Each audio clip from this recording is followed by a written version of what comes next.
ఏంటండి రాజబాబు గారు, ఈ మధ్యన కనిపించడం మానేశారు. పనులు ఎక్కువైపోయా ఏంటి? పనులేమి లేవండి, ఖాళీగానే ఉంది. ఏమైనా జోక్ ఉంటే చెప్పండి. మీ జోకులు విని చాలా రోజులైంది. జోక్ చెప్పాలా? చెప్పండి. భార్యాభర్తల సంభాషణ.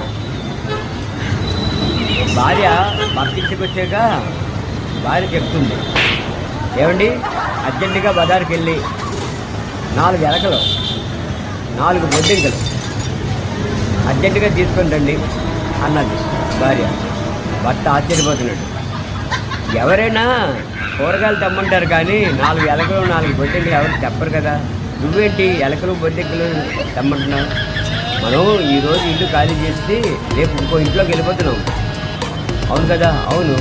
మరి మీ ఇంట్లో దిగినప్పుడు ఇంటి వాళ్ళు మనకి దేంతో అద్దెకిచ్చారు? 4 ఎలకలు 4 బొద్దింకలతో ఇల్లు అద్దెకిచ్చారు. మరి వాళ్ళకి ఇచ్చేయాలి కదా. అందుకే బజార్కి వెళ్ళి 4 ఎలకలు 4 బొద్దింకలు పట్టండి. ఎలాగిచ్చారో అలా తిరిగి ఇచ్చేస్తారా? అంతే కదండి. బాగుందండి.